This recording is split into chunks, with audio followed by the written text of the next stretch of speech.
I went to the Church of Bones. Play the theme music.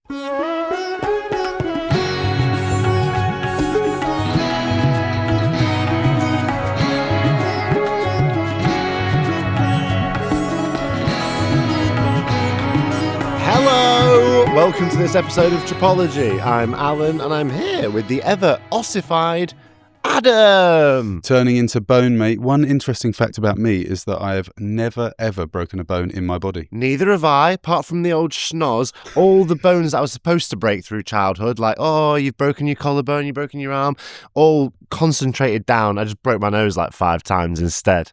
Surely breaking your nose counts as breaking a bone in your body, though, right? Well, I don't know, because there's a lot of cartilage in there, and I'm not sure exactly what broke. I just know that it broke. You know what I mean?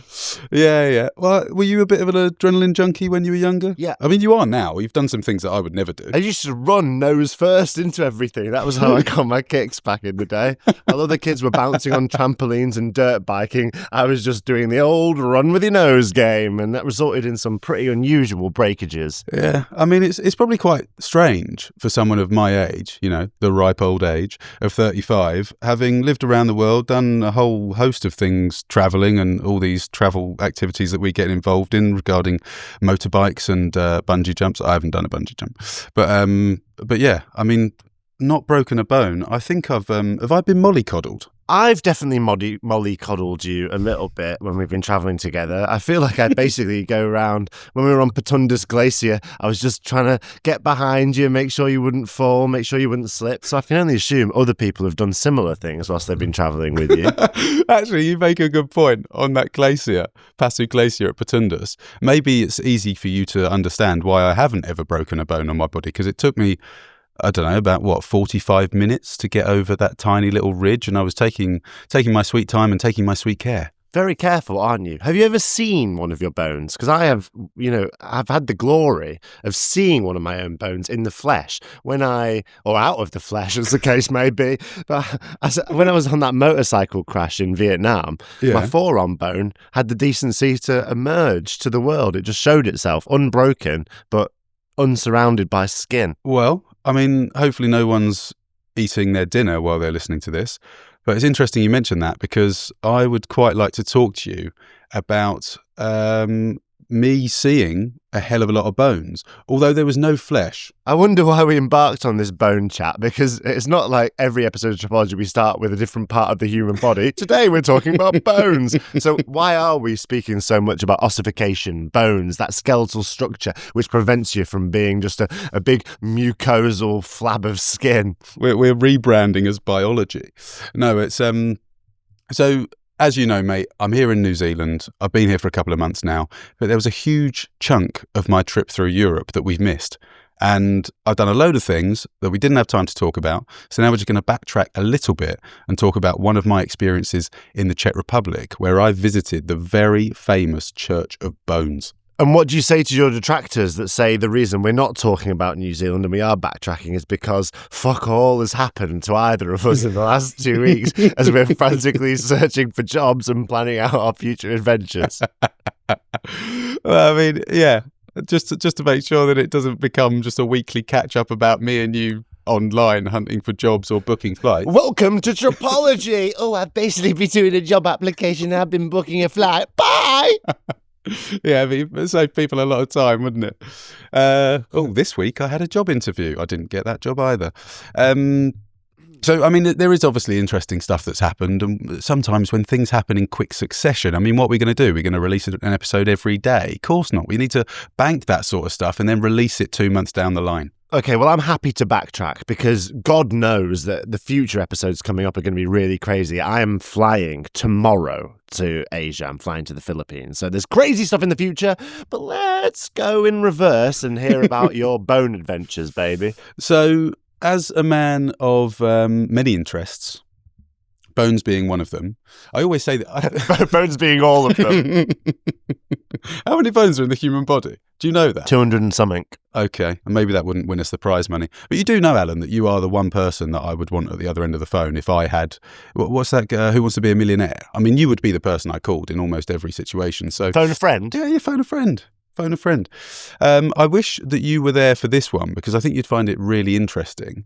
Now, I didn't know anything about it, not doing any research. However, I was in Prague, the lovely city of Prague, and having a wonderful time with my dear friend Iris, who is a lady from the Netherlands, and we met back in 2015 in Malaysia. We travelled some of Malaysia together. It was awesome. Actually, thanks to her that I did my advanced diving in Malaysia through her sort of support and encouragement. And then we moved to Melbourne together. We saw each other in Melbourne many times. And then she came to visit me in London and stayed with my parents. And we since then did a little road trip through Prague and the Czech Republic. So really, really cool to see her there. And when we were there, I said, look, Iris, I'm going to be honest with you, love. Honest with you, love. I never call anyone love. I'm trying to take on a bit of your accent, your flavour. I've got to be honest with you, love. I'm hankering for some bones. So either we do something about that quick, sharp, or it's goodbye, Iris. Quick Patreon section. She said, look, I've been doing a bit of research. There's this place called Kutna Hora, which is about 80 kilometres east of here. It's only an hour in the car if you're not driving, and it's the Church of Bones. It's this ossuary, and it could be really cool. Dark tourism. Don't know if you're into it. I'm not. Turns out, but you know, it's one of those things that you hear about and you see of just while you're scouring the internet or flicking over Instagram or something, and then you completely forget about it. It completely leaves your mind, and then it just happened to be on my doorstep. I was like, oh shit, I know this thing. Yeah, let's do it. Let's go there. Yeah, okay, nice. Had you ever been to an ossuary before, my friend? No, I hadn't. And I'm going to be completely honest with you. When she said it, I thought she meant an aviary. I thought, right. Great, we're going to go and see some birds. But it also sounds a little bit like cassowaries. Yeah. You got there before me. I was going to say, it sounds a little bit like cassowary, doesn't it? I didn't really know how to react, to be honest with you. I'm not like a huge religion guy. I mean, out of the two of us, it's obviously you. But I thought it could be really interesting. It's just like another step up, isn't it? Going to a really iconic sort of historical or culturally significant church, a chapel, whatever it might be, religious monument, is already quite sort of awe-inspiring. And you're walking around it thinking, God, I wish we could just go back hundreds of years to see how it moved back then. But then when it is filled with bones, and I will go on to describe in detail what sort of things you can experience there, it's very surreal. It's very surreal. So going into it, I didn't really know what to expect. Coming out of it, I'd say I'll probably do it again. Yeah?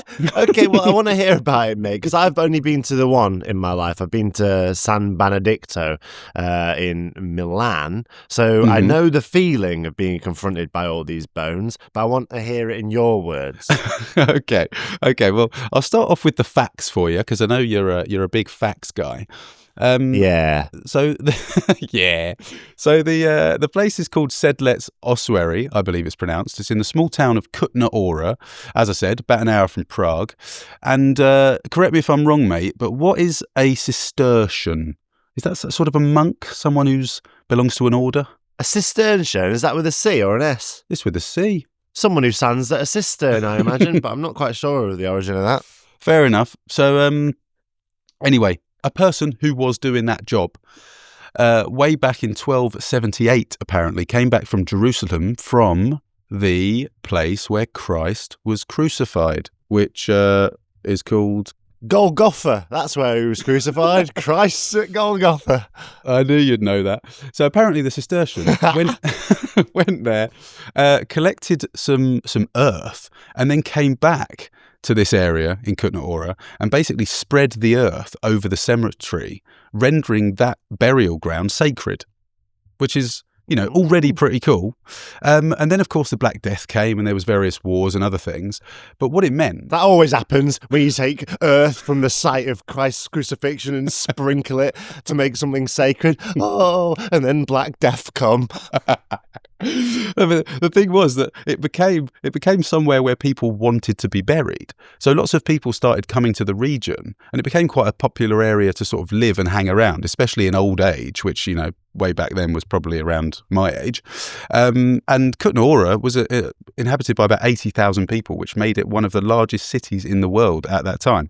So it's pretty cool stuff. Do you think you would like to be buried somewhere like I don't know. I really don't know. I would quite like my bones to be displayed the way these ones were.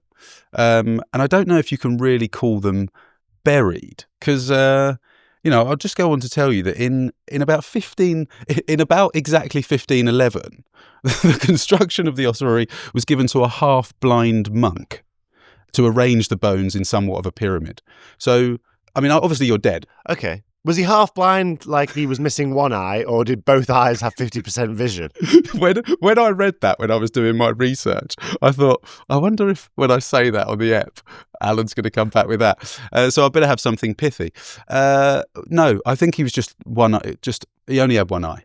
He only had one eye. He was half blind. Couldn't think of anything pithy then? No, just went with the one eye. And that's and it doesn't even say that. I've just made that up for the show.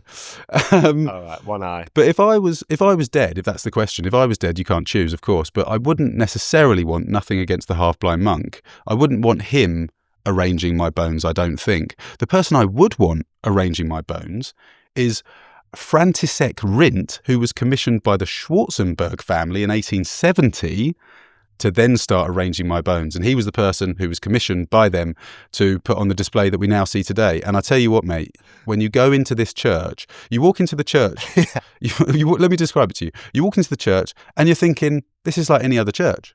This is the same as every other church I've ever been in. But then you go down below because there's a chapel that's been buried below the ground. Now, I'm told by the website I read about 3 hours ago that Christian customs require bones, human skeletal remains, to be buried below ground. Did you know that? I didn't know that, no. What's the workaround? Well, so they built another chapel below ground. So technically, even though the bones are on display, they are still buried below surface. Okay, but I've been to an ossuary, and maybe we've not explained. Yeah. Ossuary, like, basically the decoration of the church, the decoration of these cathedrals is all made of skeletal remains. It's quite remarkable to view. Yeah, there's no birds, no, not even one. No, but I've been to one where it was above ground. Oh, was it Christian? San Benedicto in Milan. Well, we'll have to do some research after the fact and debunk the myth. However, this one is definitely underground. And the first thing I did, being the ultimate tourist, was took out my phone and started taking pictures of the staircase. And the woman behind the reception desk said, whoa, you can't take pictures in here. That's really disrespectful. Yeah, that's you absolute disrespectful bastard taking pictures. Oh, sorry, that wouldn't have sounded so harsh. It's a cultural difference. It's all in the nuance. Yeah. But they're quite direct in that part of the world, aren't they? I like it. I like it. It's my style.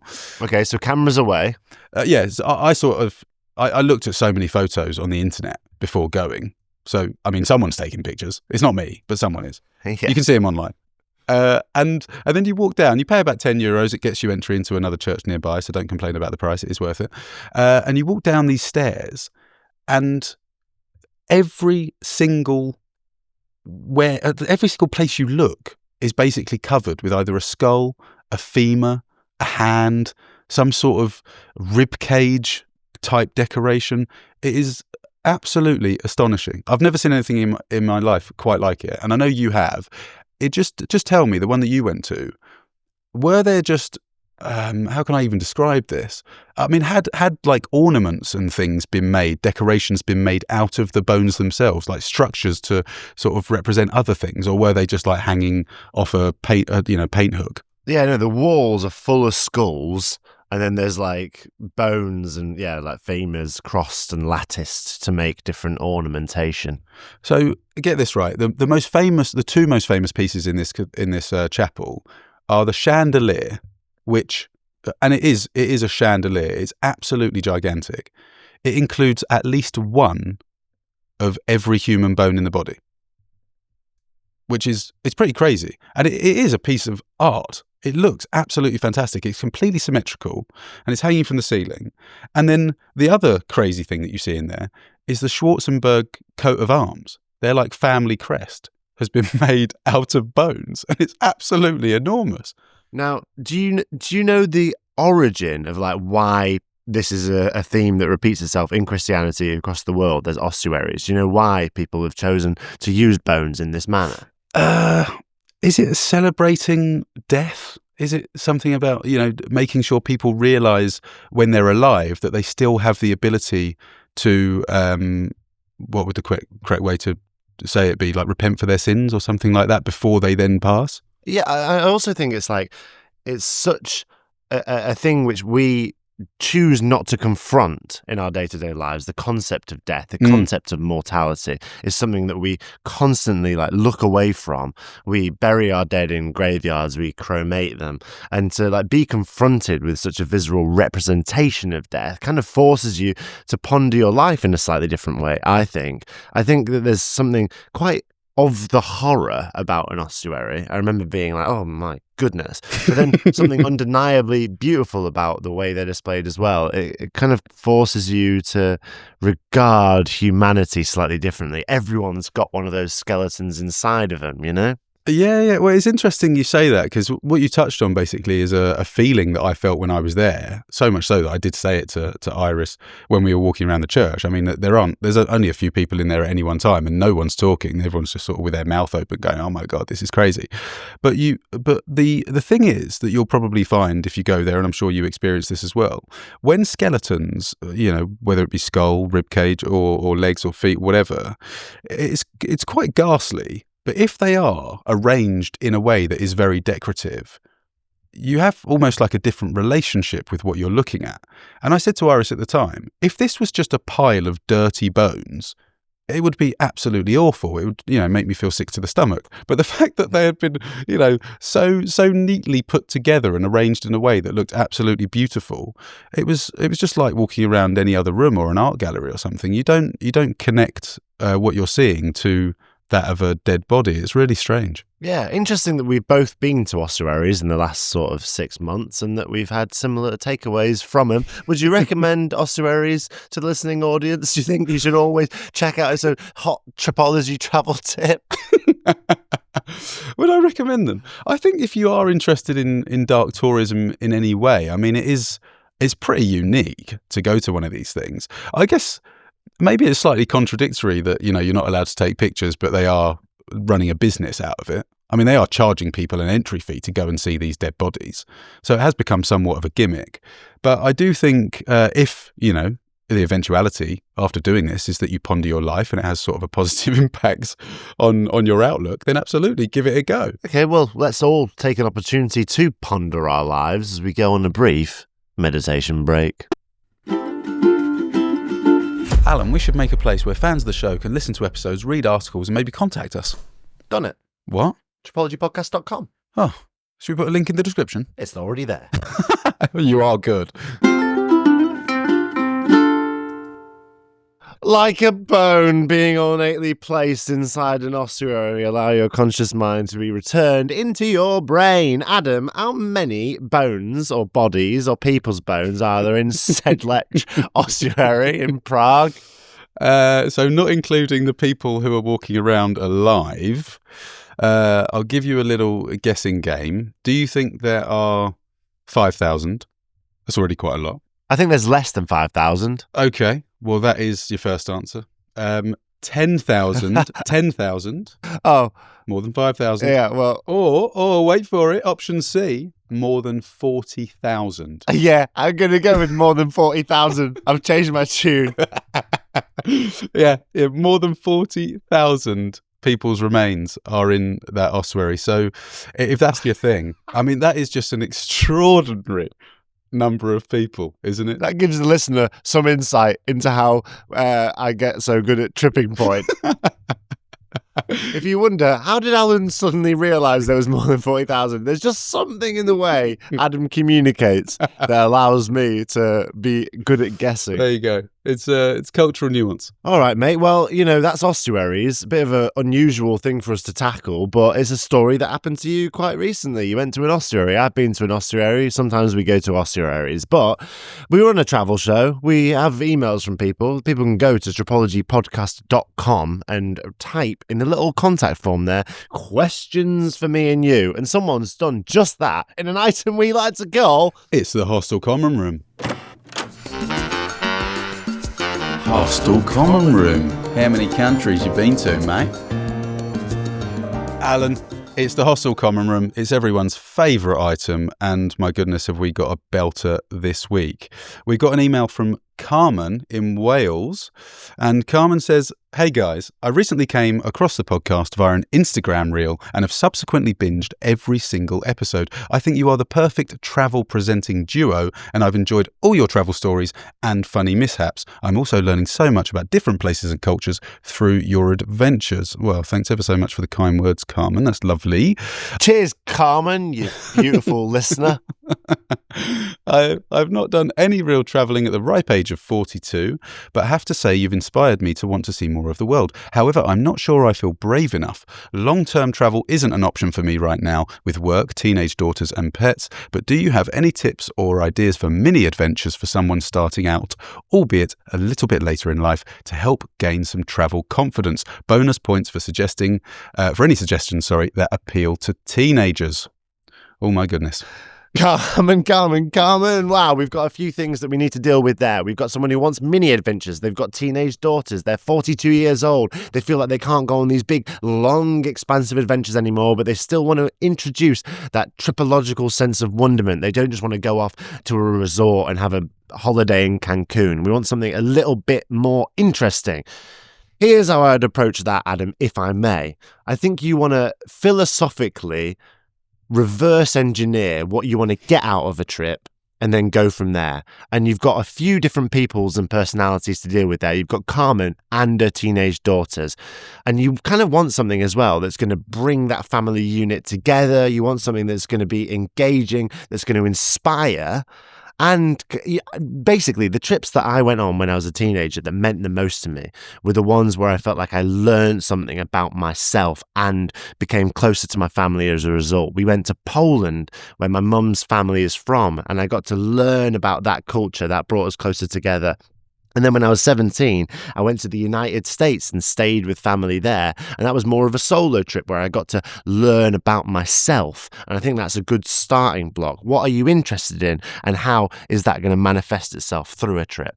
I do think that's a great place to start, and it's something I'd certainly encourage. Unfortunately, I wasn't as lucky as Alan was to go on those really interesting and meaningful sentimental trips when I was young. The only thing I've got to draw from is my resort holidays over in Turkey, which I'm very, very happy to have had.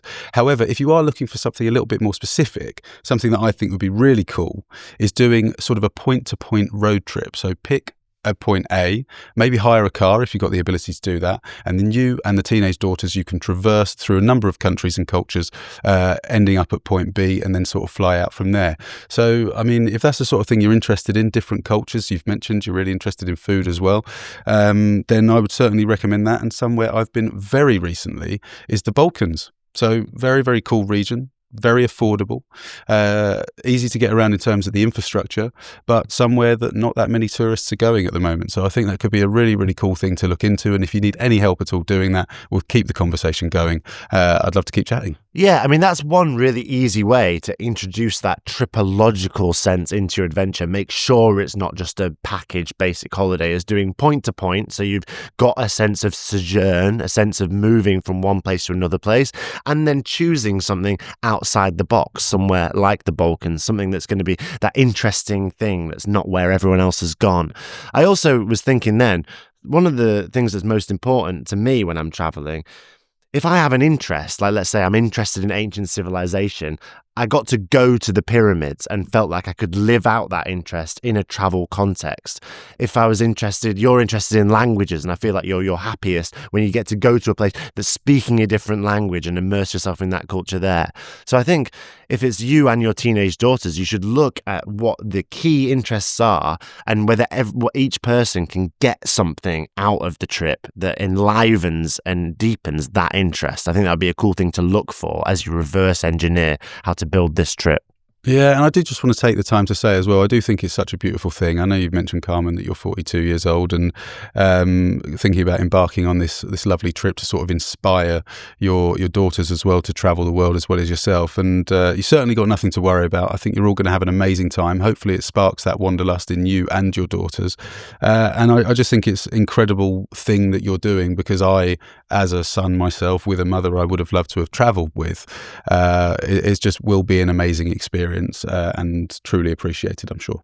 Yeah, traveling with kids is something I do want to talk more about in the future because I think it's becoming increasingly popular. I think it's a really interesting niche. I think it's something that obviously is has its challenges and you can travel with your children of all ages. We met a couple in Pakistan who were traveling with 3 very young daughters, and they were talking about the trials and tribulations of that, but also what it brings to their daughters in terms of enriching their cultural understanding experience. So we'll talk about it more. Carmen, I hope you have an amazing adventure. I hope you carve out the perfect adventure. Yeah, and thanks again for emailing in. We will, of course, send you an email back in any case. And please, guys, if you are interested in asking us questions at all, do get those emails in. We'll read them out on the show. Yeah, tripologypodcast.com. Fill out the Hostel Common Room form. You can also follow our adventures on Instagram at Tripology Podcast. Yeah, and we're going to go off to the Lost and Found section now, where, Alan, I'm going to tell you a funny story. My memory's just been twigged about me getting a bus in the Balkans. My goodness, looking forward to hearing that. It comes out 24 hours early over at patreon.com/Tripology Podcast. I, tomorrow, am getting on a plane. I'm flying all the way to Shanghai and then to the Philippines. It's going to be ever such an adventure that we'll talk about next week.